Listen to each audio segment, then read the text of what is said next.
자, 경우의 수 이야기 좀 해봅시다. 0점. 자, 우리 경우의 수는 중학교 때도 했었어요. 맞아? 중학교 때는 심지어 경우의 수랑 확률까지 구해봤어. 중학교 2학년 때. 맞아요? 네. 고등수학 하에서는 경우의 수에 대해서만 이야기를 할 겁니다. 근데 우리가 이 경우의 수에서 순열이랑 조합이라는 걸 이야기하기 전에 우리가 제일 처음에 경우의 수를 배웠던 때를 한번 생각을 해보자고요. 중학교 2학년 때도 이 경우의 수를 배울 때 일단 제일 먼저 했던 게 뭐냐면 합의 법칙이랑 곱의 법칙 두 가지에 대해서 이야기를 했었어요. 경우의 수를 구해 놓으면 그 경우의 수를 언제 더할 것인가 그리고 언제 곱할 것인가 두 가지를 일단 판단을 하실 줄 알아야지 우리가 경우의 수 계산이 된단 말이야. 맞아요? 자, 중학교 때는 누가 봐도 더해야 되고 누가 봐도 곱해야 되는 경우들만 나왔어. 근데 고등수학에서 이제 경우의 수 문제가 복잡해지기 시작을 하면 이제 얘네들을 더할 것인가 곱할 것인가가 불분명한 좀 아리까리한 문제들이 있다는 거예요. 그러면 그때마다 너네가 이 더할 것인가 곱할 것인가를 판단하는 기준을 무엇으로 둘 거냐는 거지. 맞아요? 자, 일단 우리 언제 경우의 수를 더합니까? 언제 더했었는지 기억나요? 따로따로 일어날 때.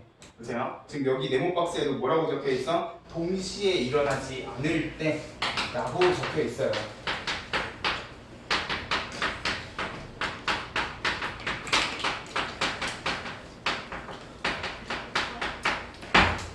그리고 사건이라는 표현을 써서 이 사건 두 개가 어떤 단어로 연결이 되어 있을 때 또는 으로 연결이 되어 있을 때. 근데 이제 우리 수학에서 또는이라는 단어는 그냥 허투루 생각하시는 단어가 아니라 그랬어요. 또는 하면 이제 뭐가 떠올라야 돼? 합집합이 떠올라야 돼요. 맞아? 합집합 더하는 거잖아. 보세요. 이름만 봐도 경우의 수를 더해야 될 것 같은 느낌이 들어야 된다는 거야. 됐어요? 그러면 언제 우리가 경우의 수들을 곱할 것인가를 생각을 하면 얘가 동시에 일어나지 않을 때면 얘는 동시에 일어날 때라고 생각을 해주시면 되겠지.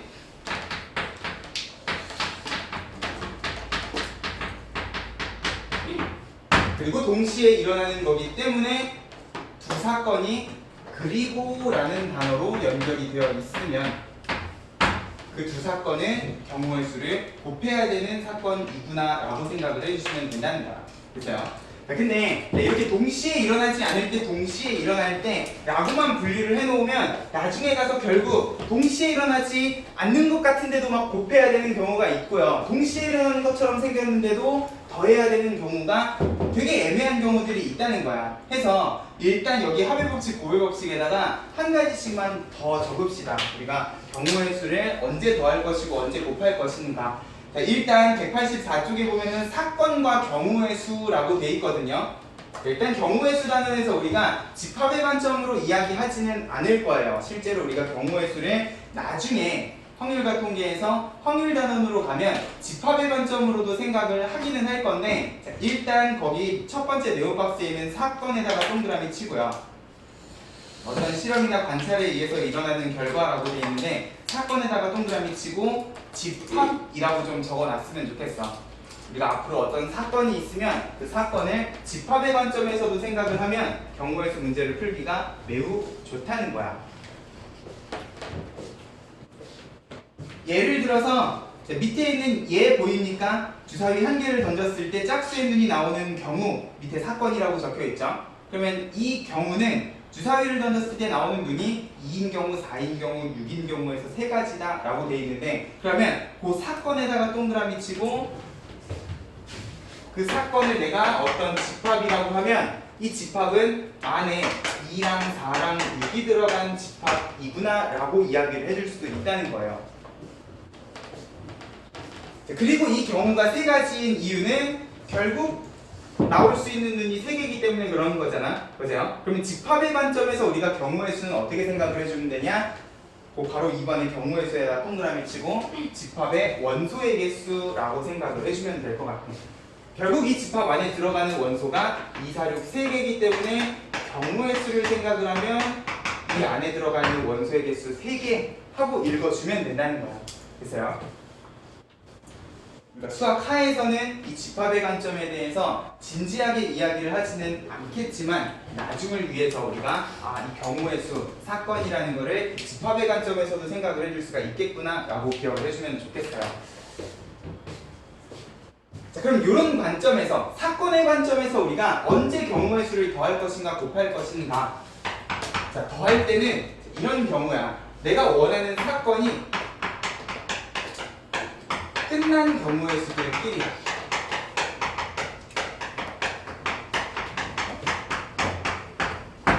문제에서 원하는 어떤 사건이 있는데 내가 경우의 수를 구했더니 그 사건이 딱 완벽하게 마무리가 됐어? 그러면 그 경우의 수, 또 다른 이 사건을 만족시키는 다른 경우의 수를 구했어? 그러면 얘네 둘이는 더해주면 되는 그런 경우의 수라고 생각을 해주시면 될 거예요.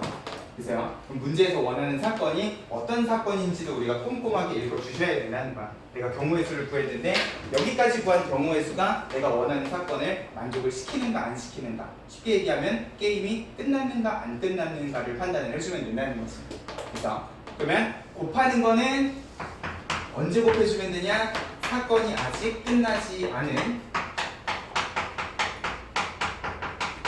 경우의 수들끼리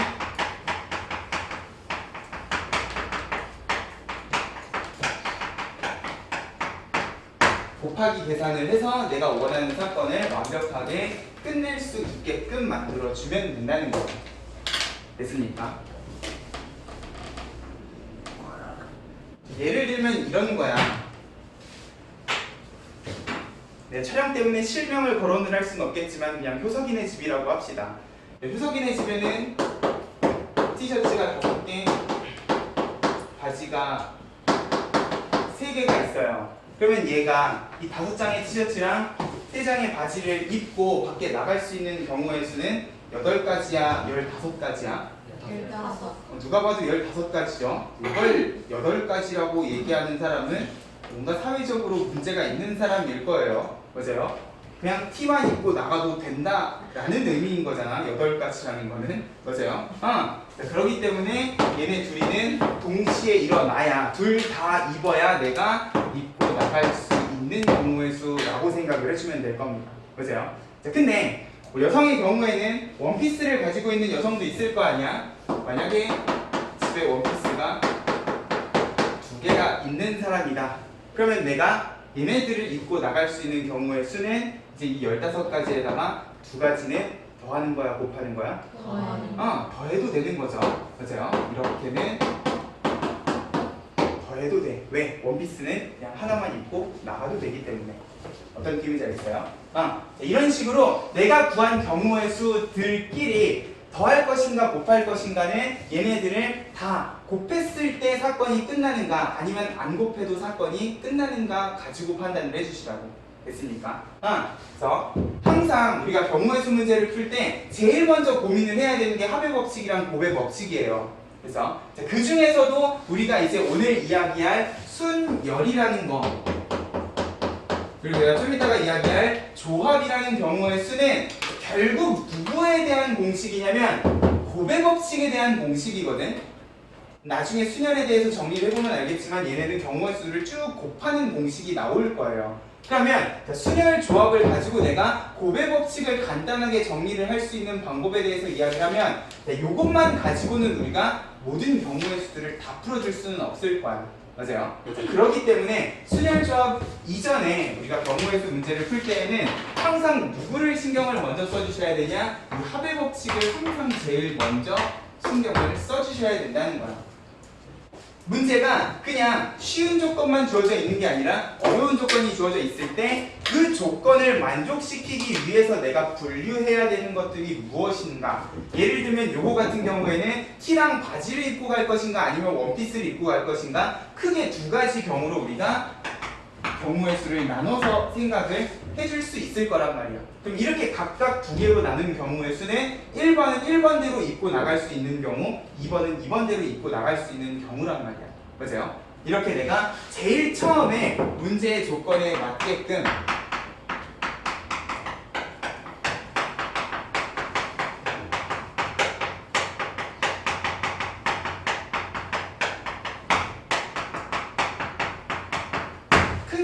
일 줄 알아야 된다는 거죠. 그래서요. 내가 경우의 수를 구할 때 문제에서 원하는 조건이 요거면 이거를 만족시키기 위한 경우가 뭐뭐가 있는가도 생각을 해주셔야 된다는 거예요. 그래서요. 항상 내가 이제 경우의 수 문제를 풀 때마다 얘네를 더할래 곱할래를 물어볼 거거든요. 그때마다 너네 머릿속에는 이 사건들이 다 끝났는가 안 끝났는가 가지고 판단을 해주시면 된다는 거야. 그래서요. 앞에서도 경우의 수 관점에서 두 가지 이야기를 했었죠. 첫 번째가 뭐냐면 부분집합의 개수였거든요.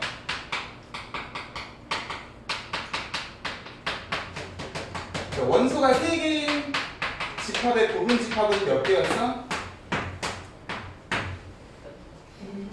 2의 세제곱 8개였죠?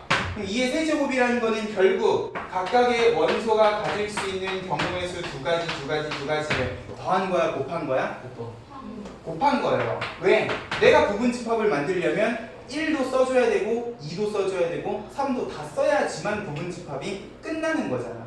맞아요? 1만 가지고 내가 있다 없다 가지고 두 가지 경우의 수를 구하면 이거대로 끝난 경우의 수가 아니기 때문에 지금 모든 원소에 대한 경우의 수를 곱해야 된다는 거야.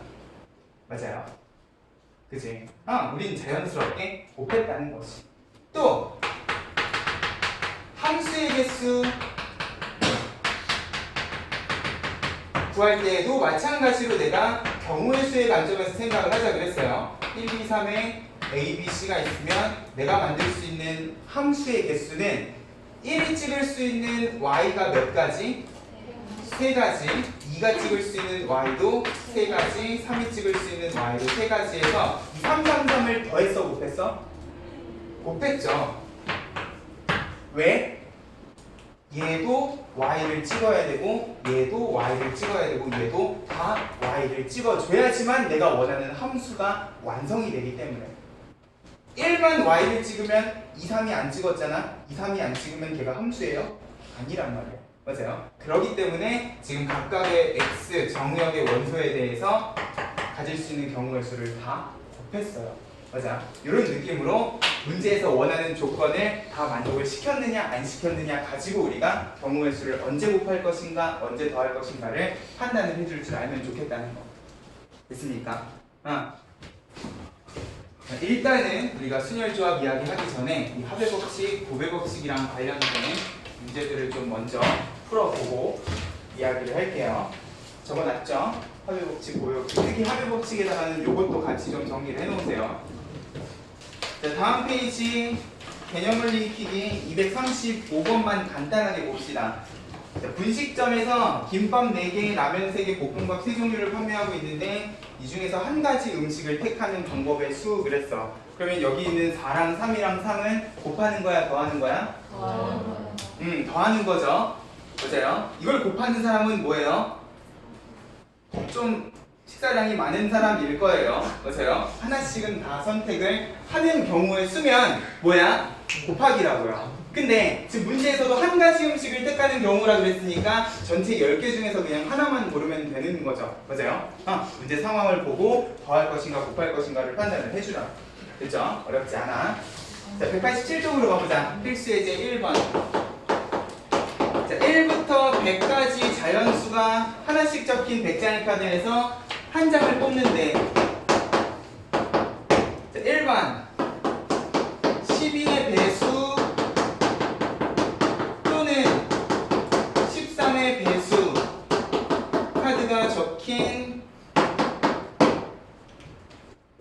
13의 배수가 적힌 카드가 나오는 경우의 수다. 자, 또는이면 뭐야? 더하는 거죠. 12의 배수 몇 개? 8개. 13의 배수는 몇 개? 7개. 확실해? 네. 그러면 내가 뽑을 수 있는 경우의 수는 15개라고 생각을 해주면 되겠네. 맞아요? 자, 2번 2의 배수 50. 또는 5의 배수. 자, 마찬가지로 또는이기 때문에 2의 배수, 5의 배수를 더해주시면 돼요. 2의 배수 몇 개? 50. 5의 배수 몇 개? 20. 그러면 경우의 수는 70이야? 아니요. 왜요? 11이었어. 그치. 자, 지금 요 경우는 모르겠는데 요 경우는 동시에 나오는 카드가 있죠. 2의 배수, 5의 배수 동시에 만족시키는 10의 배수는 한 번씩은 빼줘야 돼. 되게 무슨 느낌이랑 비슷해요? 합집합의 원소의 개수랑 비슷하지 않습니까? 그죠? 2의 배수, 5의 배수 했으면 10의 배수는 빼줘야지 내가 원하는 경우의 수가 나와. 그러면 위에도 생각은 해보셔야 된다는 소리야. 12, 13의 배수 동시에 만족시키는 거 100보다 커. 그래서 얘는 그냥 더하기만 해도 된다는 거지. 됐습니까? 3번. 자, 100과 서로소다. 내가 서로소 이야기 해주지 않았습니까? 서로소는 뭐야? 1이랑 자기 말고 약속. 그치? 겹치는 약수가 없는 그런 100하고 서로소가 되려면 얘는 누구의 배수가 되면 안 되겠어요? 2. 2의 배수가 되면 안 되겠고 5의 배수가 돼도 안 되겠어. 맞아요? 자, 근데 얘를요 집합의 관점에서 생각을 하면 이렇게 될 거야. 자, 2의 배수 여집합, 5의 배수 여집합. 둘 다 아니어야 되죠? 맞아요? 둘 다 아니어야 돼. 이렇게 적고놨더니 무슨 법칙? 모르간의 법칙 이용했더니 결국 3번은 누구랑? 얘랑 여사건 관계라는 거지. 맞아요. 여집합 관계라는 거야. 그럼 얘가 60까지면 얘는 40까지라고 이야기를 해주시면 될 겁니다. 됐죠? 어렵지 않아. 이 정도는 우리가 더하기 곱하기 생각을 해주시면 될 겁니다. 넘어가.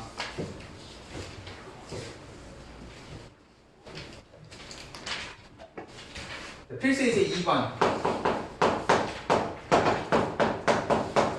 거기 필수예제 2번 위에다가 좀 적어 놓을래요.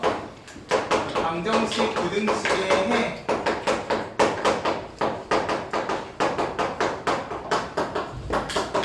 자, 이런 식으로 미지수는 3개인데 식이 하나밖에 없는 방정식을 무슨 방정식이라고 불러? 부정. 부정 방정식이라고 우리 수학상에서 배웠었어요. 자, 원래 요거를 만족하는 XYZ는 엄청 많은데 저 문제에서 원하는 거는 자연수 순서상이라 그랬기 때문에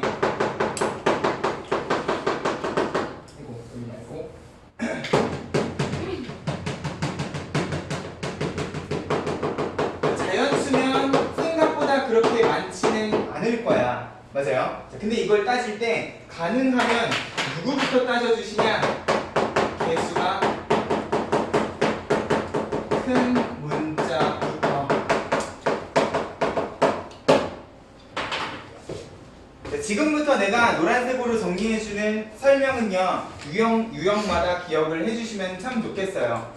방정식 문제는 항상 개수가 큰 애부터 결정을 좀 해주자고. 내가 요거 방정식의 해를 찾겠다고 x가 1일 때부터 막 미친듯이 찾기 시작을 하면 x가 1일 때, y가 1일 때 하다 보면 11이 안 되는 경우들이 생긴다는 거죠.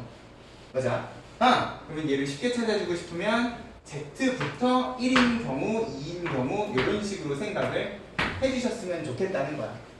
4가 되면 안 되잖아요. 맞아요? 11이기 때문에 z는 3까지 일단 생각을 해볼 수가 있을 건데, 자, z가 1이면 일단 3 빼면 8이잖아. 그러면 y는 얼마부터 1부터 얼마까지 가능하겠습니까? 8이 나왔으니까 4까지 하면은 x가 빵이 돼버리기 때문에 안 돼요. 맞아요? 3까지만 고민을 해주시면, 자, 이렇게만 찾아도 x는 뭐야? 자연스럽게 결정이 된다고요. z가 1이고 y가 1이면 5니까 x는 짤없이 6이어야겠지. 맞아요? 자, 이런 식으로 개수가 큰 애부터 결정을 하면 이제 작은 애들은 자연스럽게 결정이 될 거라고. 그러면 z가 1인 경우에는 경우의 수가 몇 가지가 나오겠다? 3가지가 나오겠다. 맞아요? 그러면 z가 2인 경우는 6이니까 넘어가면 5죠? 그러면 y는 얼마랑 얼마만 가능한 거야? 1이랑 2만 가능한 거야. 그러면 x는 자연스럽게 결정이 될 거라고요. 맞아요? 그럼 이 경우에는 2가지 경우의 수가 있겠지. 자, z가 3인 경우에는 9인데 넘어가면 2야. 아이고, 안 되네. 맞아요? x, y, z는 자연수라고 했기 때문에 y가 1이면 x가 안 나오죠. 그러면 결국 경우의 수는 5가지야, 6가지야? 세 가지 두 가지 더해 곱해? 더해. 더하는 거죠. 맞아. 얘는 얘대로 XYZ 끝났고 얘도 얘대로 XYZ 끝났어요. 끝난 애들끼리는 더해주시면 된다. 됐죠? 자, 오른쪽 필수 예제 3번.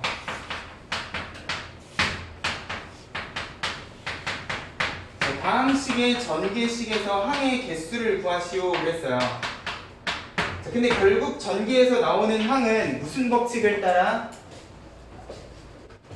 저거 두 개 곱하려면 무슨 법칙?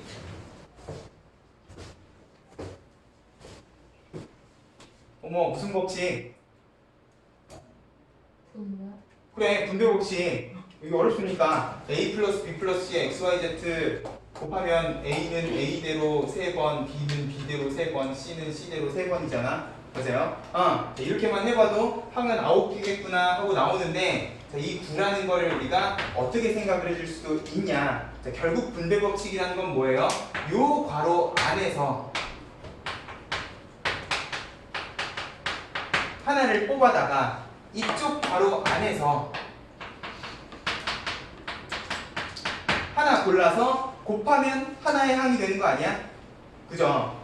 그러면 이 안에서 셋 중에 하나, 이 안에서 셋 중에 하나 3 곱하기 3이라고 생각을 해주셔도 된다는 거예요. 됐습니까? 이런 느낌으로도 우리가 분배 법칙을 생각을 해줄 수가 있을 거다. 아직까지는 별로 어렵지 않죠? 넘어가 보세요. 필수 예제 4번. 360의 약수의 개수. 너네 약수의 개수 언제 구해봤습니까? 1학년. 그치, 중학교 1학년 때 구해봤죠? 어떻게 하면 약수의 개수가 쉽게 나오는데야? 소인수분은. 소인수분의 360은 36 곱하기 10이잖아요. 그러면 2가 3번, 3이 2번, 5가 1번이겠네. 맞아요? 6, 6, 10이니까. 그죠? 그러면 이렇게 소인수분해하면 약수의 개수는 몇 개가 되는 거예요? 4 곱하기 3 곱하기 왜? 1씩 더해서 1씩 더해요? 왜 1씩 더해요?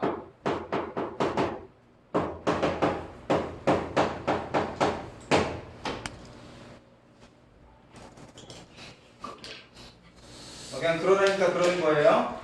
안 돼! 자, 이러시면 안 돼요. 됐죠? 자, 왜 1을 정하는가도 이제는 아셔야 돼. 됐습니까?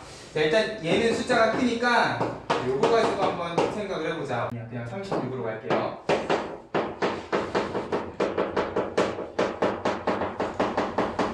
자, 결국 36의 약수의 개수를 구할 때 우리가 36을 소인수분해를 한단 말이야. 66에 36이니까. 그러면 자, 저기 지수에다가 내가 1씩을 더해서 3 곱하기 3을 하는 이유는 뭐냐? 자, 결국 36의 약수라는 거는 여기 있는 소인수 그리고 그 소인수가 곱해진 횟수를 넘어가면 돼, 안 돼? 안 되죠. 36의 약수인데 5를 곱해? 있을 수가 없어. 맞아요? 2를 곱해도 2를 3번 곱하는 순간 걔는 36의 약수가 안 될 거란 말이야. 맞아요? 그러면 이 각각의 소인수에 대해서 무엇을 생각을 해주시냐? 이렇게 생긴 표를 생각을 해주시라는 거야. 자, 결국 내가 36의 약수를 만들 때 곱할 수 있는 2의 개수는요, 2를 한 번도 안 곱하는 것부터 시작을 해서 2를 한 번, 그리고 최대 2를 2번까지 곱해서 내가 약수를 만들 수 있을 거야. 맞아요? 2를 안 곱하고 3만 곱해서도 약수 만들 수 있잖아요. 3도 마찬가지 아니겠습니까? 3을 한 번도 안 곱하고 한 번 곱하고 2번 최대 곱한 것까지 우리가 36의 약수를 만든다고 생각을 하면 결국 이 각각의 소인수에 대해서 지수 플러스 1인 이유는 뭐야? 이 소인수를 안 곱하는 경우까지 생각을 해줘야 된다는 거지. 만약에 내가 2를 안 곱하면 3만 가지고 내가 약수를 만들어줄 수 있는 거잖아요. 그래요? 이런 식으로. 이래도 36의 약수란 말이야. 근데 2를 한번 곱했다. 그러면 2는 2부터 2, 3은 6에 2, 9, 18, 4, 2는 4, 4, 3, 12, 4, 9, 36까지 이런 식으로 우리가 약수의 개수를 판별을 할 거라는 거죠. 됐어요? 오케이. 자, 그럼 얘를 내가 경우의 수의 관점에서 생각을 하면 어떻게 해석을 해줄 수도 있겠다. 각 소인수에 대해서 사용할 수 있는 개수의 관점에서 우리가 약수의 개수를 판단을 해줄 수가 있을 거라는 거예요. 2가 3번 곱해져 있으면 2를 3번 곱하고 2번 곱하고 1번 곱하는 거에 뭐까지? 안 곱하는 것까지 경우의 수는 4가지겠구나 라고 생각을 해주면 되는 거고요. 보세요. 3이 2번 곱해져 있으면 3을 2번, 1번 그리고 안 곱하는 것까지 플러스 1 3가지 경우의 수를 생각을 하고 5도 마찬가지로 곱하고 안 곱하고 2가지 경우에 대해서 우리가 이 경우의 수들을 더해 곱해 곱하는 거죠. 보세요. 2 가지고도 약수 만들고 3 가지고도 만들고 5 가지고도 다 만들어야지 약수가 다 나오는 겁니다. 보세요. 이런 느낌으로 우리가 경우의 수를 생각을 해주면 될 겁니다. 그렇죠? 이제는 그냥 공식으로 외우는 게 아니에요. 얘네가 왜 지수 플러스 1인가도 생각을 하면서 계산을 해주실 줄 알면 좋겠다는 거야. 그렇죠? 자, 그러면 2번. 자, 이 원리만 알았으면 이 밑으로는 별로 어렵지 않아요. 360하고 540에 자, 공약수의 개수다. 공약수의 개수는 곧 누구의 약수의 개수인 거야? 그치? 최대 공약수의 약수의 개수인 거죠.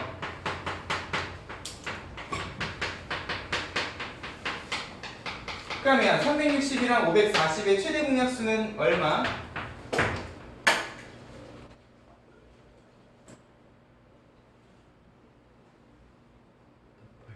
180. 얘는 180 곱하기 2, 얘는 곱하기 3이니까 180은 소인수 분해하면 여기다가 2만 나눠주시면 되는 거 아니니? 그러면 3, 3, 2 해가지고 18개의 약수를 만들어줄 수 있을 거라는 거예요. 됐니? 어떤 느낌인지 알겠어요? 3번 360의 약수 중에서 2의 배수의 개수다.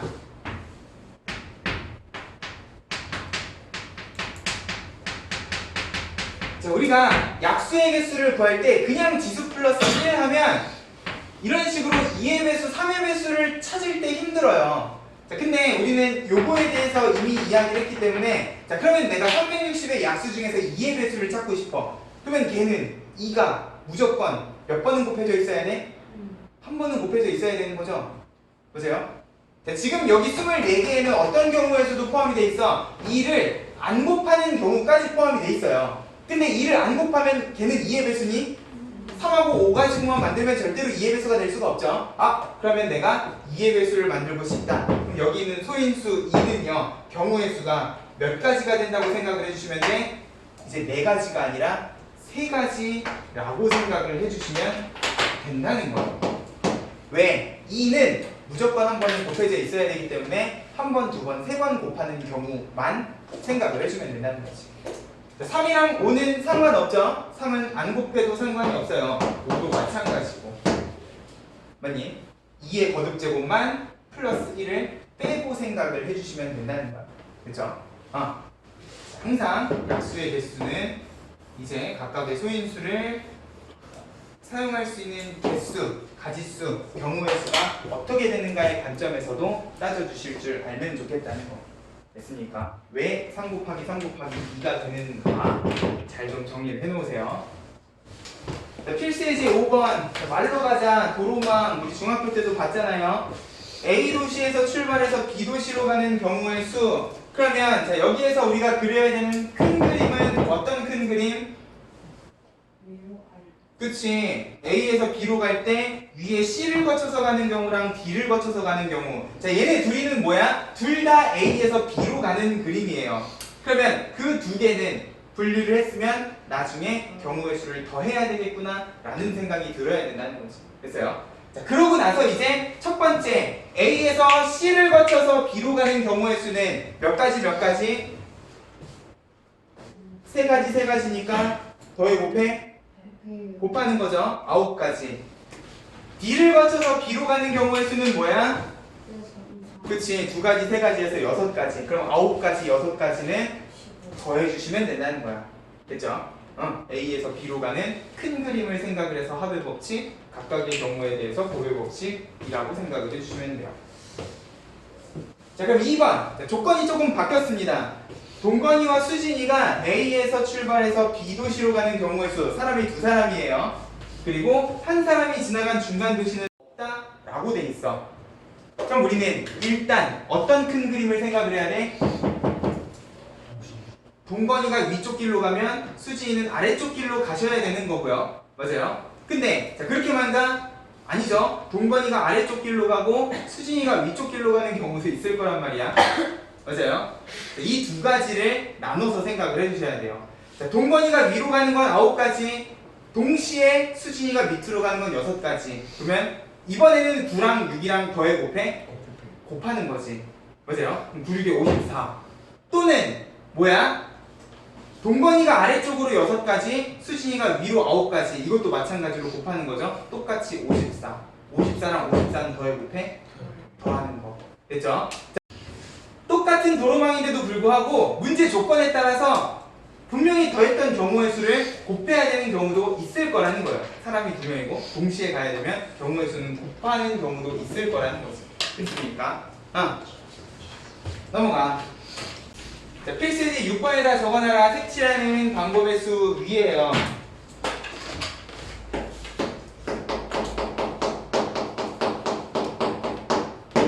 자, 이것도 유형을 외워주셨으면 좋겠어요. 자, 이유타는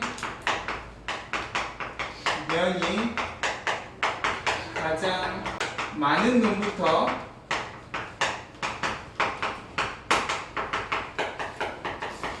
색칠을 해주셨으면 좋겠어요. 자, 이건 권장사항이야. 안 그래도 되는데 이렇게 하면 훨씬 경우의 수 찾기가 쉬워. 자, 문제 상황을 볼게요. 직사각형을 이상하게 쪼개놨거든.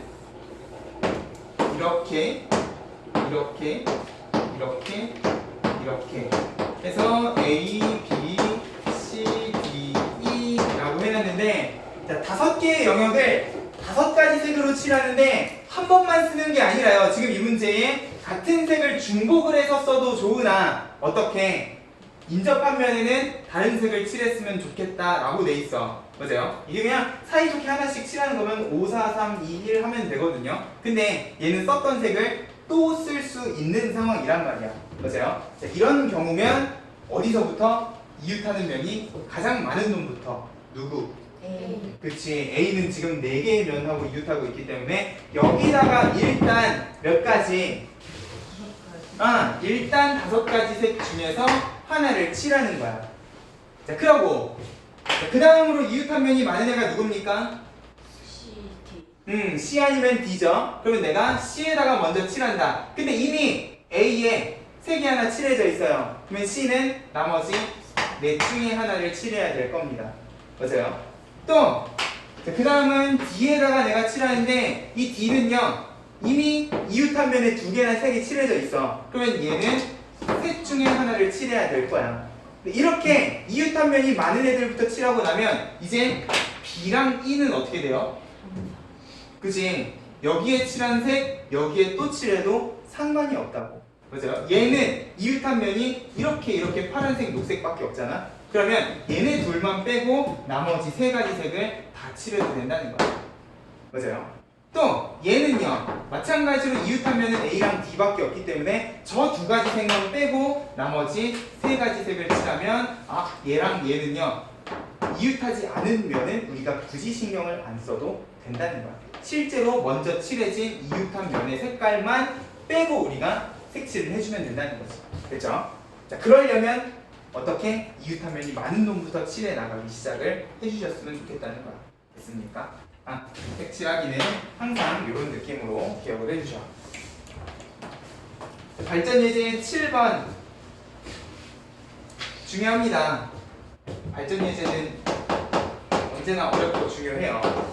100원짜리 1개, 50원짜리 2개, 10원짜리 3개.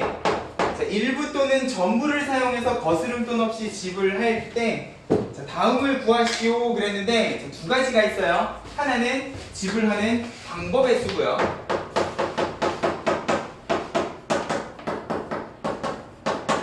그리고 다른 하나는 지불하는 금액의 수다. 자, 얘네들의 차이는 뭘까? 지불 방법, 지불 금액. 좀 비슷해 보이지 않아요? 얘네들의 차이는 뭐야?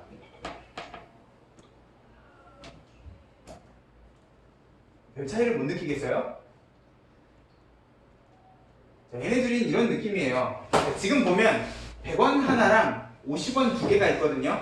그럼 내가 똑같은 100원을 줄 때 너한테 100원을 주는 거랑 50원짜리 두 개를 주는 거랑요 느낌이 어때? 달라.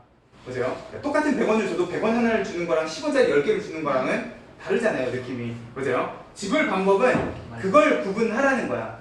됐어요? 자, 지금 여기에 내가 100원을 낼 수 있는 방법은 크게 두 가지가 있어. 그냥 100원짜리를 주거나 50원짜리 두 개를 주거나. 맞아요? 근데 얘네 둘이는 여기에서는 다른 경우로 보자는 거지. 근데 얘는 뭐야? 그냥 금액만 생각을 하면 되잖아? 그러면 이걸 주나 이걸 주나 같은 경우라고 생각을 해주시면 된다는 거죠. 맞아요? 자, 그러면 얘네 둘 중에는 얘가 그나마 쉬운 방법의 경우의 수일 겁니다. 왜냐면 다 그냥 부분을 지어주시면 되거든. 그리고 얘는 뭐랑 똑같다고 생각을 해주시면 되냐? 우리가 방금 아까 풀었던 약수의 개수랑 똑같은 느낌으로 생각을 해주시면 돼요. 문제에 일부 또는 전부라고 되어 있잖아. 내가 요 세 종류의 동전을 가지고 만들 수 있는 돈들을 쭉 한번 생각을 해보자는 거지. 100원짜리가 한 개가 있어. 내가 이 100원을 가지고 만들 수 있는 경우의 수는 몇 가지일까? 왜? 안 내고 내고 두 가지 경우의 수가 있을 거란 말이야. 100원을 하나를 써도 되지만 안 쓰고 내가 50원, 10원 가지고만 돈을 만들어도 되는 거잖아. 약수의 개수랑 되게 비슷한 느낌이라는 거죠. 맞아요? 그러면 자, 일단 100원짜리는 두 가지 경우의 수를 가지고 있을 겁니다. 한 개를 내는 거, 안 내는 거. 그럼 50원짜리는 몇 가지 경우의 수를 가지고 있겠어? 그지? 플러스 1만 해주면 될 것 같은 그런 느낌이란 말이야. 10원은요?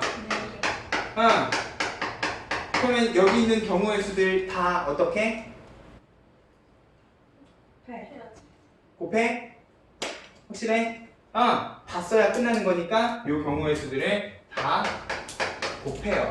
2 곱하기 3 곱하기 4. 자, 근데 얘가 약수의 개수랑 다른 점은 뭐냐? 약수 때는요, 전부 다 안 쓰면 그냥 그 약수는 얼마였어? 1이었거든? 근데 여기는 전부 다 안 쓰는 경우가 하나 들어가 있죠? 전부 다 안 쓰면 얼마야? 빵원이죠? 단조건이 있어요. 단 0원을 지불하는 것은 제외한다. 한 가지는 빼주셔야 된다는 거죠. 됐습니까? 이런 느낌으로 지불 방법은 그냥 각각의 동전을 가지고 내가 낼 수 있는 각각의 경우의 수, 약수의 개수처럼 생각을 해주시면 된다는 거예요. 자, 근데 이게 이제 지불 금액이 되면 문제가 생겨. 자, 분명히 여기 있는 23가지 경우의 수 안에는요, 금액적으로 겹치는 부분이 있을 거라고요. 이게 그냥 단지 100원만 겹치는 게 아니라, 자, 이거 하나에 이거 하나를 쓴 110원 하고요. 이거 두 개에 이거 하나를 쓴 110원. 금액적으로 겹치는 게 너무나 지금 많이 들어가 있다는 거죠. 맞아요? 자, 그러면 내가 지불 금액을 따질 때, 자, 여기 있는 24개짜리 표를 만들어가지고 겹치는 금액을 막 이렇게 쳐내기에는 우리의 소중한 시간이 아깝다는 거야. 맞아요? 그래서 우리가 경우의 수를 구할 때, 자, 가능하면 무식한 짓을 피해서 구할 수 있는 방법도 고민을 좀 해보자는 거지. 자, 결국 지불 금액상의 문제가 되는 이유는요, 10원 때문에 문제가 되진 않아요. 맞아? 10원 3개밖에 없잖아. 이것도 만약에 5개가 있었으면 문제가 되긴 했을 건데, 자, 얘랑은 겹칠 일이 없어요. 10원 가지고는 50원 지금 못 만드는 상황이야. 근데 중요한 건 50원 가지고 지금 100원을 만들 수 있는 상황이란 말이야. 맞아? 그러면 얘네 둘을 가지고 내가 만들 수 있는 돈이 얼마인가를 한번 생각을 해봐.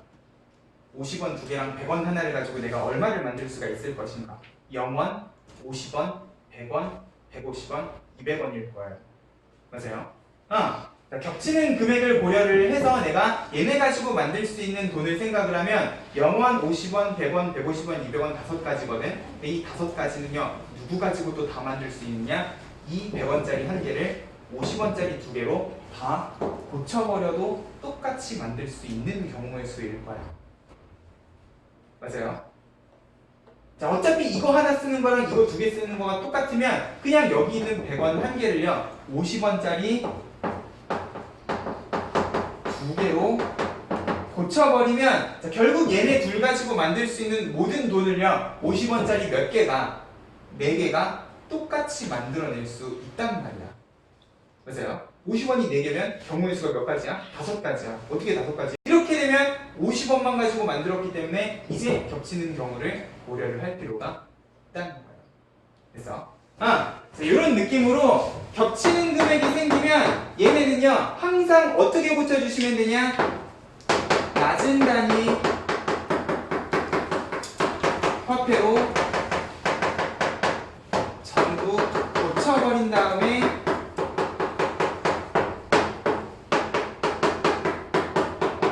똑같이 우리가 집을 방법 구했듯이 경우의 수를 따져주시면 된다는 거예요. 자, 결국 100원 한 개랑 50원 두 개면 자, 이렇게 가지고 만들 수 있는 게 6가지였잖아. 이 6가지 안에는 겹치는 경우가 하나가 있었다는 거지. 근데 이 하나는요 여기서만 생기는 게 아니라 얘랑 곱해서 또 다른 경우의 수를 만들어낼 거기 때문에 일단 50원짜리 4개라고 생각을 하시고 그러면 이제 얘 가지고 만들 수 있는 경우의 수 5가지랑 아무 문제 없는 요 4가지랑만 곱해서 몇 가지 5 곱하기 4에 빵원 하나 빼가지고 19가지 이러면 우리가 이 안에서 겹치는 금액을 일일이 찾아서 뺄 필요가 없다는 거죠. 그래서 이런 느낌으로 집을 방법이랑 집을 금액은 구하는 방법을 나눠서 좀 기억을 해주셨으면 좋겠어요. 괜히 특히나 집을 금액 자 만약에 50원이 하나밖에 없잖아. 그러면 얘랑 얘는 경우의 수가 아마 똑같을 거예요. 50원이 하나밖에 없으면 얘네 둘이 겹칠 일이 없잖아요. 우리가 뺄 경우의 수가 없어져 버려요. 근데 지금 이 문제에서 지불 금액에 문제가 되는 이유는 겹치는 금액이 생기는 화폐가 있을 때 자, 이렇게 고치는 건 언제? 겹치는 금액이 있을 때만 걔네 둘 중에 낮은 단위 화폐로 고쳐주시면 된다는 거예요. 됐죠? 자, 만약에 여기에 50원짜리가 한 개고 10원짜리가 5개잖아. 그러면 이제 겹치는 금액은 50원이랑 10원이겠지? 그러면 50원을 10원짜리로 다 고쳐버린 다음에 경우의 수를 생각을 하라고요. 됐죠? 겹치는 금액이 생기는 애들만 낮은 단위 화폐로 고쳐서 우리가 경우의 수들을 구해주면 될 겁니다. 됐죠? 잘 정리해놓고 일단 우리 순열 이야기 좀 해봅시다. 순열, 이름 그대로 순서대로 나열이야.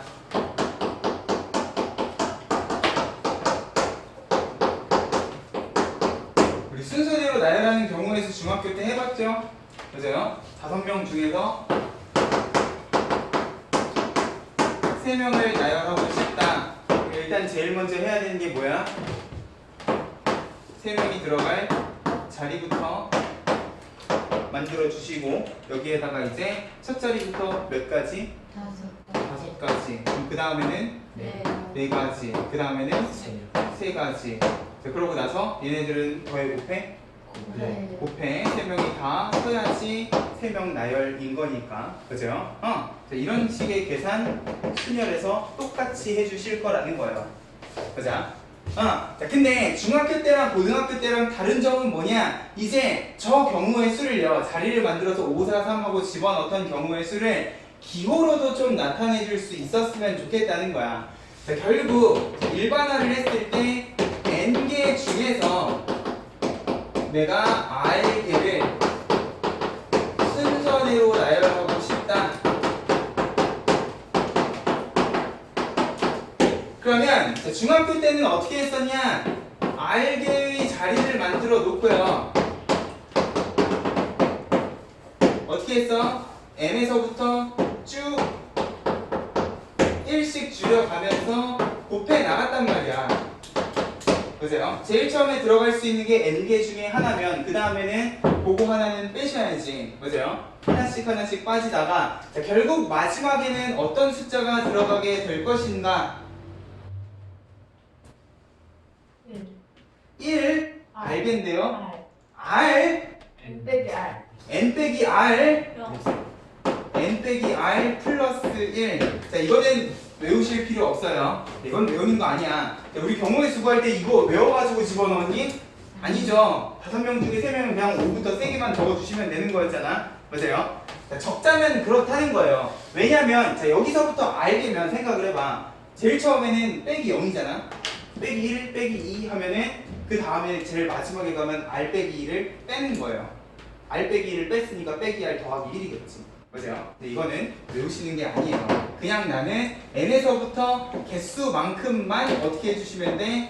쭉 1씩 줄여가면서 곱해주시면 돼. 맞아요? 자, 이 경우의 수를 이제 우리가 어떤 기호로 나타낼 거냐? n개 중에서 p개를 나열하는 경우의 수 npr이라고 써야 된다는 거예요. 됐어요? 이제는 요 기호를 읽고 아 얘는 n개 중에 r개를 나열하는 경우의 수를 구하라는 거구나 라고 읽으실 줄도 알아야 되고 실제 요 경우의 수를 구할 때 이렇게 구하기 전에 이렇게 써볼 줄도 알아야 된다는 거야. 됐어요? 근데 우리가 경우의 수를 실제 구하는 과정은 중학교 때 했던 거랑 1도 다르지 않다고요. 그냥 요것만 우리가 읽을 줄 알면 좋겠다는 거죠. 됐어요? 그래서 196쪽에도 순열이라는 거에 대해서 나와 있어요. n개에서 r개를 택하는 순열, 일렬로 나열하는 경우의 수를 다들 이렇게 기운들이 없으셔. 책을 보셔야지. 네모박스 1번을 보면 순열 그리고 순열의 수에서 npr이라는 게 결국 뭐야? n에서부터 r개를 1씩 줄여가면서 곱한 계산, 우리가 중학교 때 했던 바로 그 계산이라는 거예요. 됐습니까?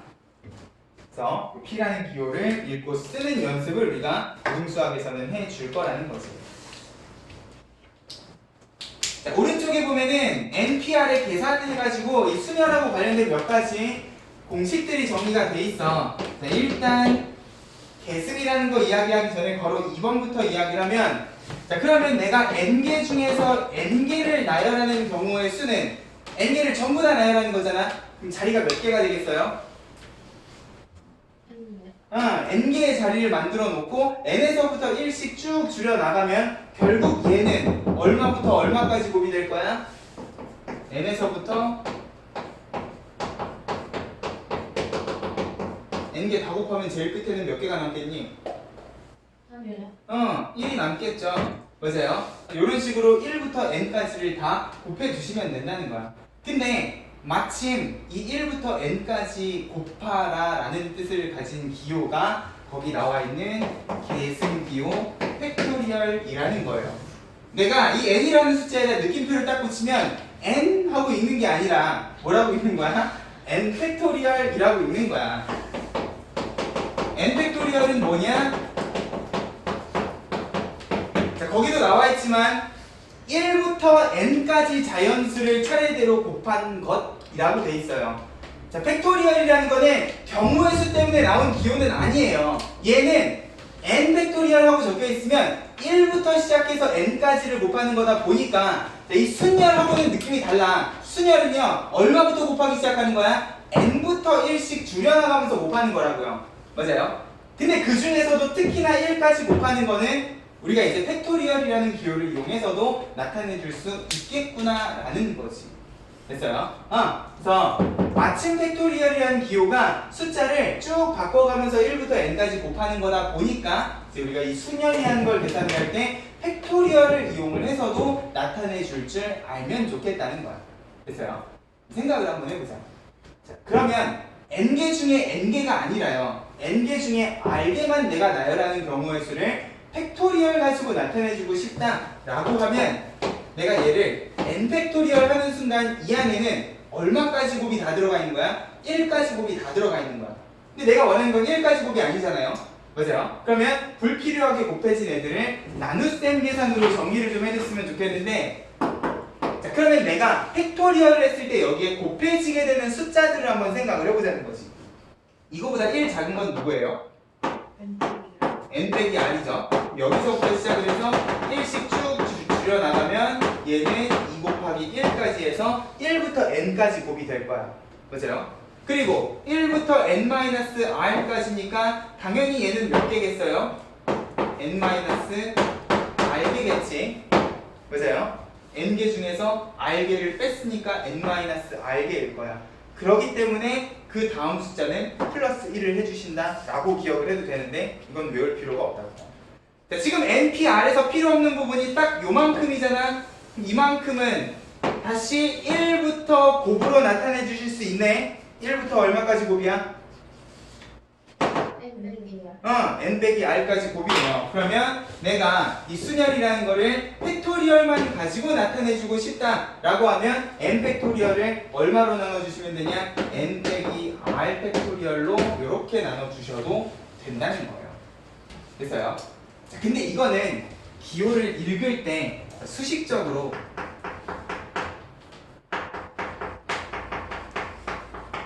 증명을 할 때만 쓰는 것이 가끔 내가 NPR을 이렇게 나타내 줄 수 있다라고 설명을 하고 나면은요 미친놈들이 문제를 이런 식으로 푼다는 거예요. 10P에 3을 계산을 하라. 어떻게 계산하면 돼? 그냥 10에서부터 3개만 곱하면 되는 거잖아. 이 쉬운 계산을요 팩토리얼 배웠다고 10P3이면 10팩토리얼을 7팩토리얼로 나눠야지 이지랄 하고 있으면 안 된다고. 됐어요? 이거는 그냥 팩토리얼로 나타내면 그렇다는 거지 실제 계산할 때 이렇게 하라는 게 아니야. 됐어요? 10개 중에 3개면 그냥 10부터 3개만 곱해주시면 돼요. 실제 계산할 때는 그냥 우리가 중학교 때 쓰던 바로 그 방법을 쓰시라고. 됐죠? 굳이 우리가 팩토리얼로 나타내면 이렇게도 나타내줄 수 있겠다 정도로 거기 지금 나와 있는 동그라미 2번의 공식을 기억을 해주시면 될 겁니다. 네모박스 치고 수식적으로 증명할 때만 우리가 n 팩토리얼 나누기 n-r 팩토리얼을 쓸 거다라는 거야. 됐죠? 그리고 팩토리얼이라는 건 항상 1부터 곱하는 관점에서 우리가 이 순열의 경우의 수를 이런 느낌으로도 머릿속에 기억을 해줄 수 있으면 좋겠다. 됐죠?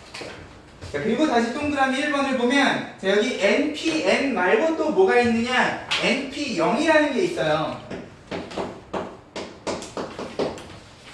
자, 이걸 그냥 순열의 정의를 n개 중에서 아무것도 나열하지 않은 경우의 수잖아. 맞아요? 근데 이 아무것도 나열하지 않았다고 해서 우리가 경우의 수를 빵가지라고 이야기를 하지는 않을 거라는 거예요. 자, n개 중에서 아무것도 나열하지 않았잖아? 그럼 그 아무것도 나열하지 않았다는 그 사실 딱 하나를 그냥 한 가지 경우의 수라고 이야기할 거라는 거지. 됐어요? 0이 들어갔다고 해서 0을 집어넣으시면 자, 지금 여기 있는 계산들은 전부 다 곱하기 계산이잖아? 0 들어가면 어떻게 돼? 앞에 계산하고는 관계없이 그냥 0이 돼버려요. 맞아요? 그렇기 때문에 경우의 수 관점에서 0이 들어간 경우의 수는 항상 뭐라고 생각을 해주셔도 되냐? 한 가지 경우의 수라고 생각을 해주자고요. 그래야 곱하기를 해도 안 날아가니까. 됐어요? 비슷한 느낌으로 0팩토리얼이라는 것도 마찬가지 아무것도 나열하지 않았다는 그냥 한 가지 경우의 수라고 우리가 그냥 경우의 수 단어에서는 수학적으로 약속을 할 거라는 거예요. 됐죠? 절대로 0이라고 이야기를 하시면 안 됩니다. 됐습니까? 그래서 개념적으로는 요런데 실제 우리가 문제를 풀다 보면 이 순열은 우리가 중학교 때 배웠던 바로 그 경우의 수랑 1도 다르지 않아요. 그래서 다만 다른 점은 이제 너네가 문제를 풀다 보면 이 P라는 기호를 읽을 줄 알아야 되는 문제들이 나오기 때문에 어디에? 199쪽에 필수예제 8번에. 자, 이건 경우의 수 문제가 아니야. P라는 기호를 읽는 문제예요. 다음 등식을 만족을 시키는 n 또는 r 값을 구하라 그랬는데 NP2가 5n이었으면 좋겠다. 그러면 자, 얘가 의미한 건 뭐야? n개 중에 2개를 나열? 그러면 n에서부터 2개만 적어주시면 되잖아. 그죠? 그러면 얘는 n하고 n-1이니까 n은 얼마겠다. 또 막 2차 방정식 풀고 계시면 안 돼요. n은 똑같이 곱해져 있으니까 그냥 얘만 오면 되는 거잖아. 그죠? n은 6 해주시라고. 그죠? 비교해서 찾아주시면 될 거예요. 자, 2번 5PR에다가 6팩토리얼을 곱했대요. 43,200인데 숫자가 너무나 커. 일단 6팩토리얼부터 좀 정리하자. 6팩토리얼은 얼마니? 1 곱하기 2 곱하기 3 곱하기 4 곱하기 5 여기까지 하면 120, 6 곱하면 720이야. 그러면 720으로 나누면 몫이 얼마입니까? 7, 6, 에 42, 딱이네. 0까지. 그러면 60이겠네. 누가? 5P의 R이. 맞아요. 일단 정리할 건 정리를 좀 해주시고, 그러면 자, 여기에서 R은 어떻게 찾냐? 이거는요, R이 얼마인지 모르면 몇 개를 곱해야 되는지도 모르잖아. 그죠? 이럴 땐 어쩔 수 없어요. 찍어야지. 자, 일단 5에서부터 곱하는 거잖아. 5에서부터 1씩 줄여가면서 차근차근히 곱해보는 거야. 아직 멀었죠? 3까지 곱하면 딱 60이야. 몇 개 곱했어? 3개 곱했어? 아, 그러면 R은 3이겠구나 해주시면 돼. 그쵸? n을 찾는 거는 어렵지 않아요. 개수가 정해져 있으면 그 개수만큼 곱하면 돼. 근데 R이 미지수면 제일 큰 수부터 차례차례 하나씩 곱해서 몇 개 선에서 끝나는가 그것만 찾아주시라고. 그쵸? 우리는 기호 있는 연습을 하고 있어요. np3 하고 n 플러스 2p3이 5대 12다. 비례식 나오면 어떻게 해? 내항의 곱과 외항의 곱은 같다. 그러면 12에다가는 뭘 곱해주시면 돼? n부터 1씩 줄여가면서 몇 개? 3개를 곱해주시면 되고 5에다가는 n 플러스 2부터 1씩 줄여가면서 마찬가지로 3개를 곱해주시면 돼. 보세요. 되게 3차 방정식 같이 생기긴 했지만 자, 우변 좌변에 n은 약분 가능 불가능? 가능? 진짜 그렇게 생각해? 자, 이게 가능하려면 n은 얼마가 아니어야 되니? 0이 아니어야 되죠? 근데 n은 0이 아니죠? 맞아? 자연수잖아. 그죠? 아, 그렇기 때문에 여기에서는 3차 방정식을 굳이 풀 필요가 없겠다. 그러면 얘는 n제곱 마이너스 3n 플러스 2니까 12n제곱 마이너스 36n 플러스 24일 거고요.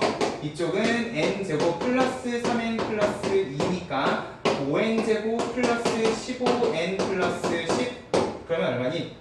7n제곱에 40, 51n 플러스 14 7, 7에 49니까 요렇게 하면은 뿅뿅 n은 7 또는 7분의 2인데 n은 뭐라?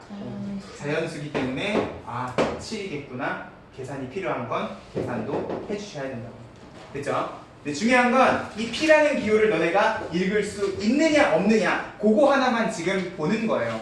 계산은 부차적인 거고 이제 이 p라는 기호를 읽으실 줄 알아야 된다는 거야. 됐어요? n에서부터 알게만큼의 숫자를 1씩 줄여가면서 곱하는 수열의 경우의 수라고 생각을 해주시라는 거지. 됐죠? 어렵지 않아. 넘어가세요.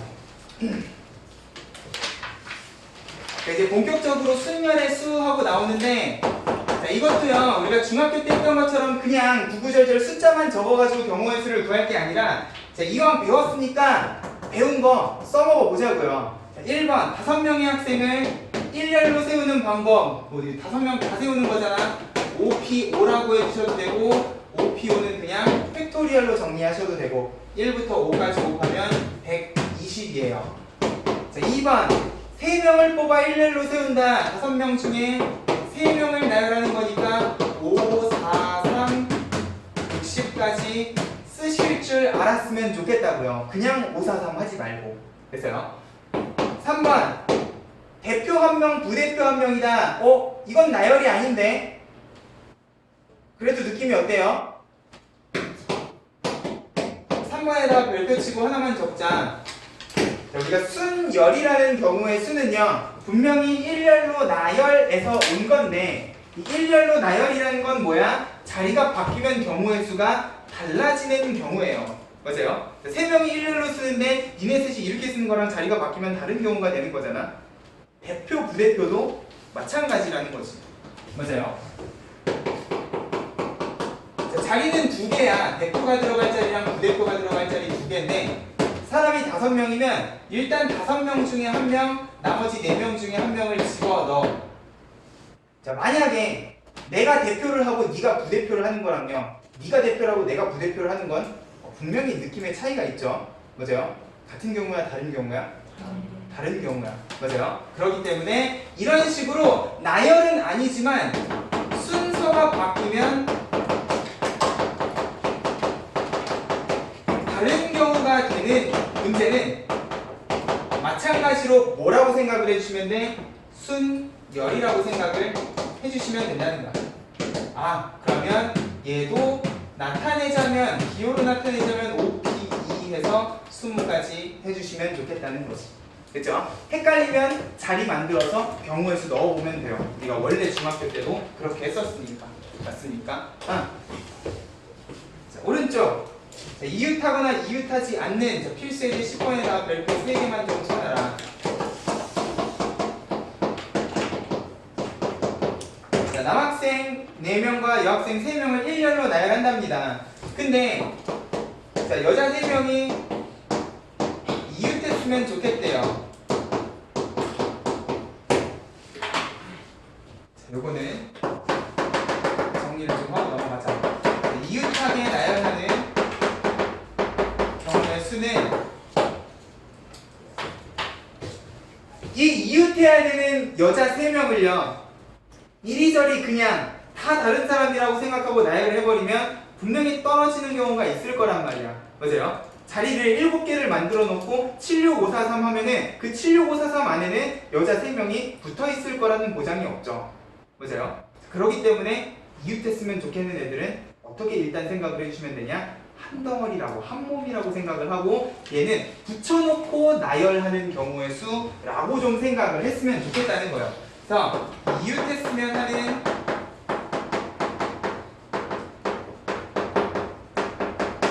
얘들을 한 덩어리라고 생각을 하면 자, 지금 요 문제는요 이제 이 여자 3명이 그냥 한 사람이라고 가정을 하고 전체 몇 명을 나열하는 경우의 수라고 생각을 해주시면 돼. 그래, 5명을 나열하는 경우의 수라고 생각을 해주시면 돼. 자리를 5개를 만들어 놓고 이 3명은 한 자리에 그냥 몰아서 이웃하게끔 집어 넣어주면 된다는 거지. 됐어요? 자, 근데 중요한 건 그렇게 내가 한 몸으로 만들어 놓고 한 자리에다가 때려 넣었어. 남자 4명에 여자 3명이 여기에 이렇게 들어갔어. 그러면 여기 들어가는 여자 3명은 자리가 바뀌어도 이웃한 거잖아요. 맞아요? 여자 3명끼리 자리가 다시 바뀌는 경우까지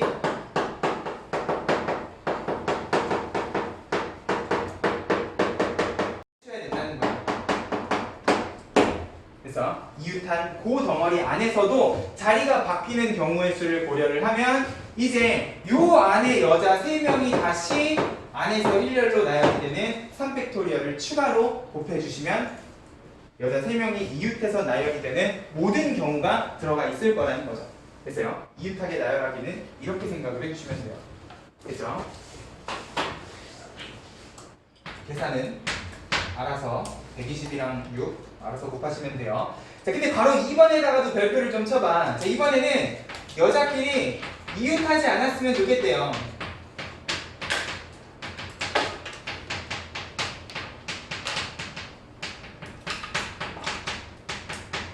자, 이 문제가 이렇게 괄호 1번, 2번 하고 붙어 있어도 이웃하게 나열하는 거랑 이웃하지 않게 나열하는 거는요 절대로 반대 사건이라고 생각을 하시면 안 돼. 얘네 둘이 반대 사건이 아니에요. 잘 생각을 해봐. 3명이 붙어 있는 경우의 수의 반대는 뭐예요? 3명이 다 안 붙어 있는 경우거든. 그럼 이 반대에는요 셋 다 이웃하지 않은 경우 말고요 2명은 붙고 1명이 떨어져 있는 경우도 분명히 이게 아닌 반대 경우에 들어가 있을 거란 말이야. 자, 여기에는 3명이 다 붙은 경우잖아. 그거의 반대는 3명이 다 떨어질 수도 있지만 2명, 1명 이렇게 이웃하는 경우도 분명히 들어가 있을 거라는 거지. 근데 내가 원하는 건 뭐야? 3명이 다 떨어졌으면 좋겠다는 거야. 됐어요? 그러기 때문에 너네는 꼭 얘를요 반대 사건, 여사건이라고 절대로 생각을 하시면 안 돼요. 얘는 얘대로 다른 유형이라고 생각을 하고 기억을 좀 해주자는 거지. 자, 그럼 내가 특정 사람들을 이웃하지 않게 나열을 하고 싶다고 하면 이번엔 어떻게 나열을 하는 게 효율적인가? 자, 일단 이웃하지 않았으면 좋겠는 애들은요 먼저 나열하지 않고 이웃해도 상관없는 나머지 애들을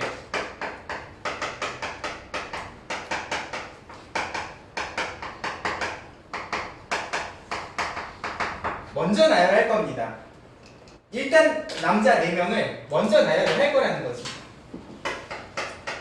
자, 이렇게 되면 자연스럽게 뭐가 생기냐? 남자 1번, 남자 2번, 남자 3번, 남자 4번 해가지고 4명이 서버렸잖아. 자, 여자는요 붙어 있으면 안 돼요. 그러면 이 이미 서버린 남자 사이사이에 이렇게 여자 3명이 들어가면 자연스럽게 여자는 이웃하지 않게 되겠지. 맞아요? 그러면 이웃하지 않았으면 좋겠는을 먼저 나열해놓고 복잡하게 생각할 게 아니라 이웃해도 상관없는 나머지 애들을 나열을 해놓고 사이사이 빈자리에 이웃하지 않았으면 하는 애들을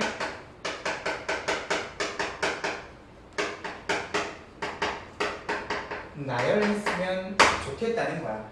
4명이 섰기 때문에 그 사이사이 빈자리는 양 끝자리까지 5자리가 생기거든요. 이 5자리 중에 여자 3명이 들어갈 3자리를 뽑아서 나열을 해주면 이웃하지 않게 우리가 여자를 나열해줄 수 있다는 거지.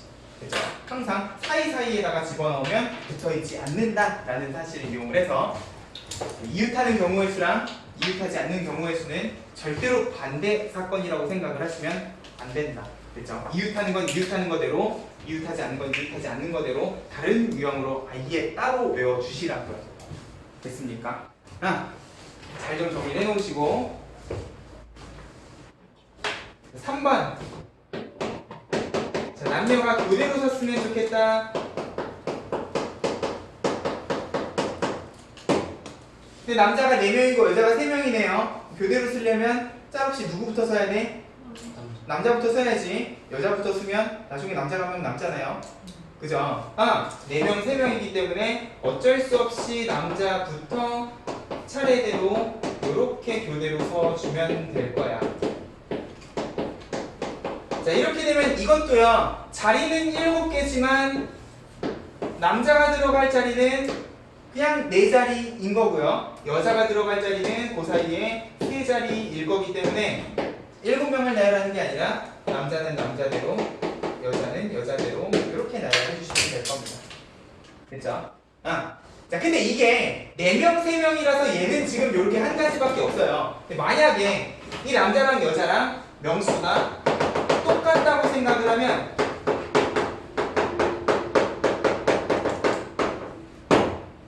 교대로 나열하는 경우는 이제 우리가 2가지 다른 경우를 생각을 해줘야 된다는 거예요. 4명, 4명이기 때문에 남자부터 시작을 해도 되지만 여자부터 교대로 시작을 해도 상관이 없잖아. 명수가 같으면 시작하는 성별이 여자냐 남자냐 2가지 큰 그림으로 나눠서 그럼 여기 있는 동그라미 1번하고 2번은 더하는 경우의 수야 곱하는 경우의 수야? 더하는 경우의 수예요. 이럴 때 더한다는 거지. 됐어요? 이것도 교대로 쓴 거고 이것도 교대로 쓴 거니까 내가 항상 제일 처음에 문제 조건에 맞게끔 분류하는 큰 그림은 항상 합의 법칙을 따라준다 라고 생각을 하면 될 거예요. 그러면 얘는 얘대로 4명, 4명 각각의 자리에 나열해 주시면 되고 얘도 마찬가지로 4명, 4명일 거니까 4팩, 4팩을 2번 더해 주시면 되는 거지.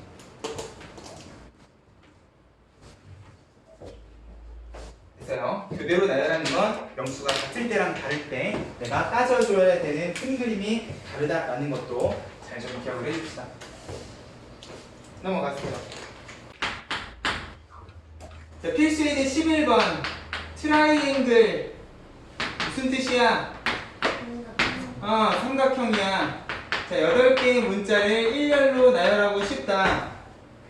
근데 조건이 있어요. t가 맨 처음,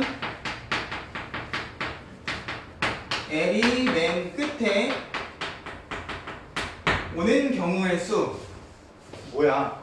t랑 l은요 나열을 할 필요가 없네. 맞아요? 이 8개를 나열하는 경우의 수에서 t랑 l은 이미 경우의 수가 정해져 있는 경우야. 맞아요? 자, 우리 집합 때도 이야기를 했죠. 특정 원소를 포함하는 건 굳이 우리가 경우의 수 고려를 할 필요가 없었어요. 맞아요? 이렇게 문제에 조건이 주어져 있잖아. 그럼 걔는 빼고 생각을 하시면 돼요. t랑 l 빼고 나머지 몇 개만 6개만 쪼르륵 나열해 주시면 되는 거니까 얘는 그냥 6팩토리얼이라고 생각을 해주시면 돼요. 어렵지 않죠? 그죠? 이미 들어간 애들은 우리가 경우의 수를 고려를 할 필요가 없을 거야. 자, 그럼 2번 t랑 a 사이에 2개의 문자가 들어갔으면 좋겠다. 자, 일단 t랑 a 고정이에요. 그럼 쟤네 둘 사이에 문자 2개를 넣어야 되는데 자, t랑 a 뺐으니까 나머지 몇 개 중에서 6개 중에서 하나 집어넣고 5개 중에서 하나 집어넣어. 6개 중에서 2개를 선택하는 경우의 수네. 맞아요? 문자 자리 바뀌면 다른 문자 열이 되는 거지. 근데 중요한 건 문제에 t가 먼저 a가 나중이라는 표현은 없어요. 그냥 t랑 a 사이면 a 뿅뿅 t도 돼 안 돼? 되죠. 그러면 요 경우 2가지라고 생각을 하시면 될 거야. 자, 그러면 이렇게 이미 만들어진 문자 열은요 더 이상 이 사이에 뭔가 집어넣을 수 있어 없어? 없어. 얘는 얘대로 그냥 한 덩어리로 움직이시면 되겠네.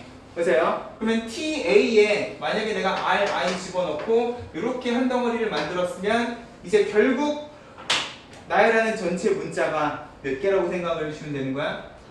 5개라고 생각을 해주시면 되는 거예요. 맞아요? 마치 이웃한 애를 나열하는 것처럼. 맞습니까? 자, 그러면 요거랑 요거는 더하는 거야? 곱하는 거야? 곱하는 것처럼 보여요? 덩어리 만들고 전체 나열까지 해야 나열 끝인 거잖아.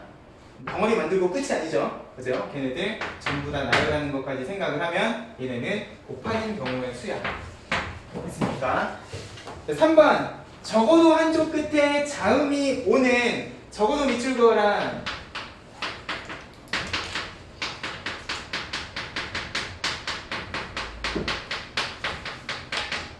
어떻게 하자?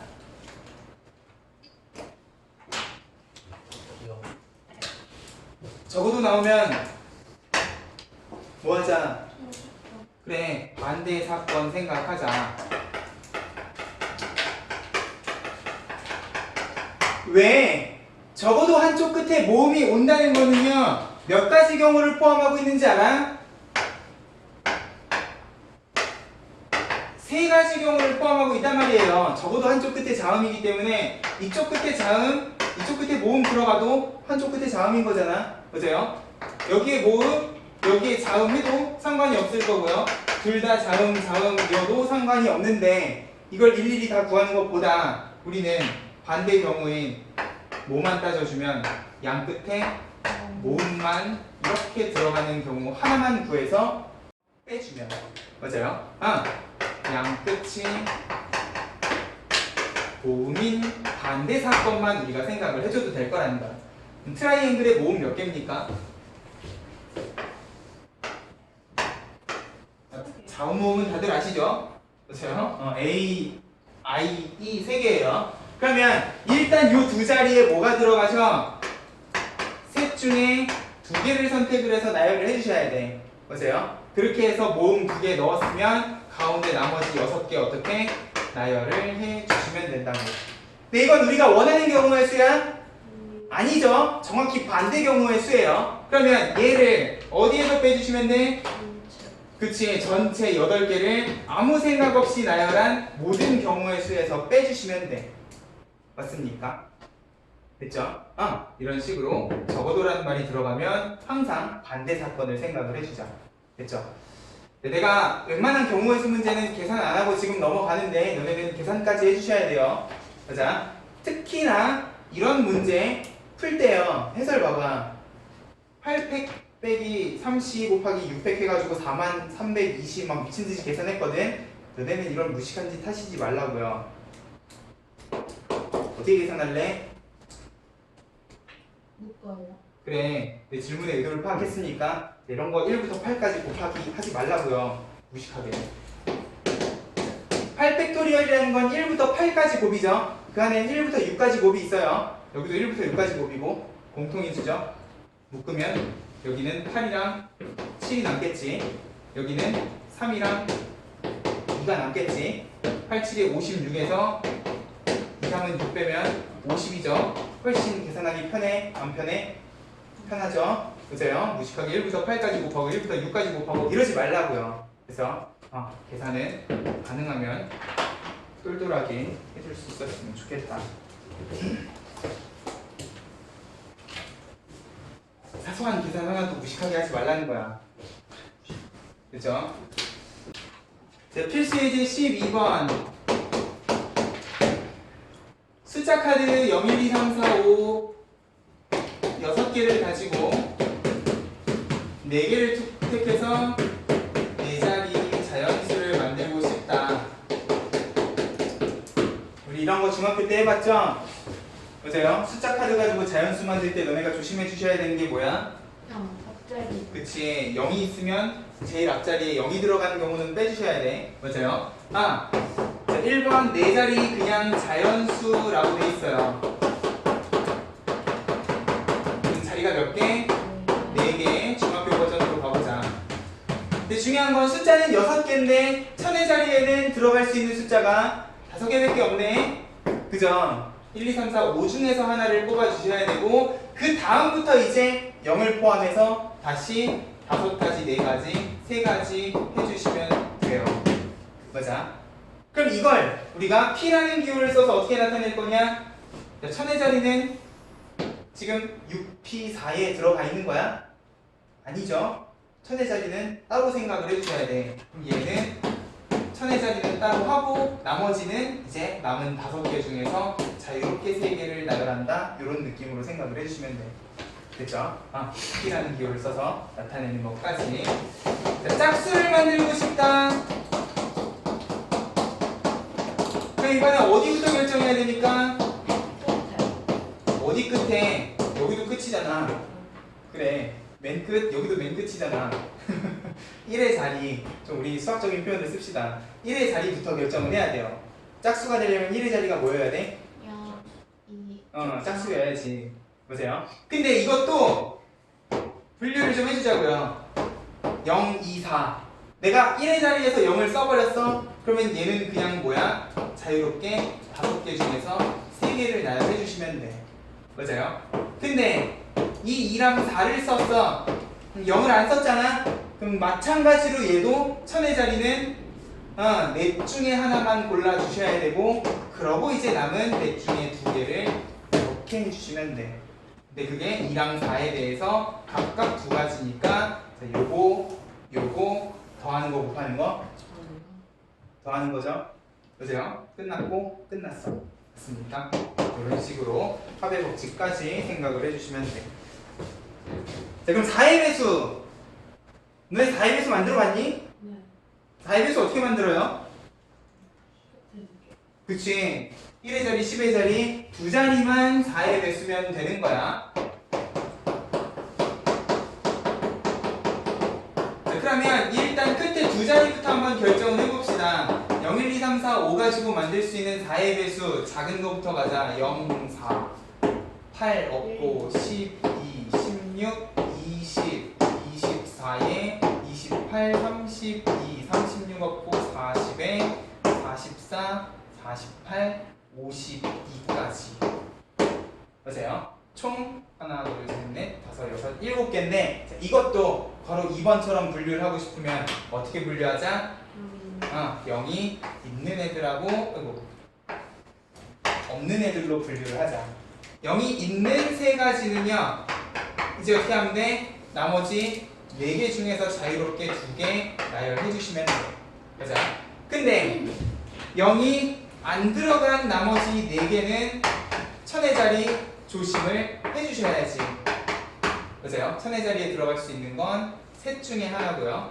그리고 100의 자리 나머지 셋 중에 하나 이렇게 해서 3개, 4개로 분류를 해주시면 되니까 그렇죠? 항상 너무 조심하면서 자연수 만들기 중학교 때 했던 거니까 복습하는 느낌으로 그리고 순열 이용해서 나타내는 연습만 기호 쓰는 연습만 해주자는 거야. 넘어가라.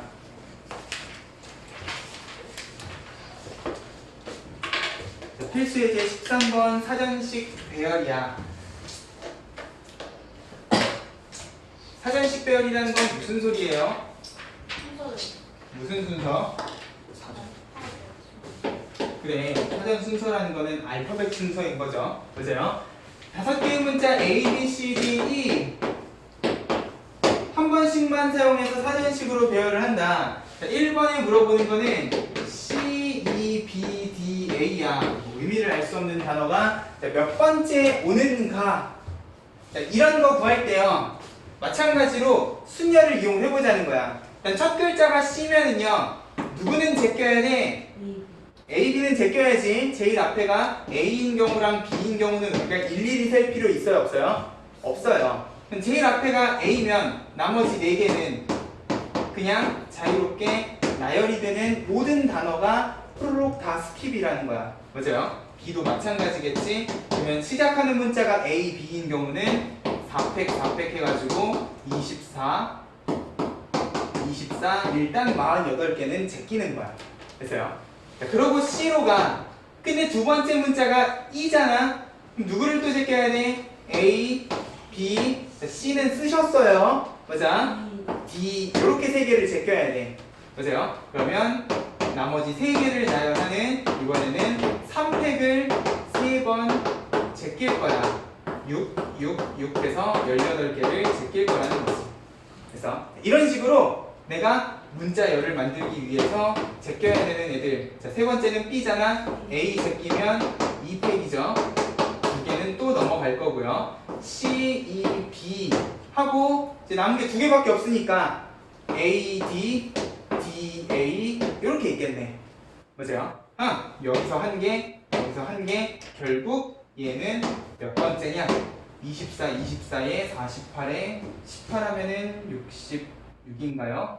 68, 69, 70 맞아요? 그냥 70번째 문자라는 거야. 그쵸? 알파벳 하나하나씩 팩토리얼로 넘어가 주시면 돼요. 그럼 반대로 몇 번째 문자? 100번째 문자를 찾고 싶으면 어떻게 해야 되는가? 자, 비슷한 느낌이에요. 자, 100번째라는 거는 일단 A랑 B는 제끼셨겠네. 맞아요? 24개, 24개니까. 자, C도 제껴버리면 24개 한 번 더 제끼면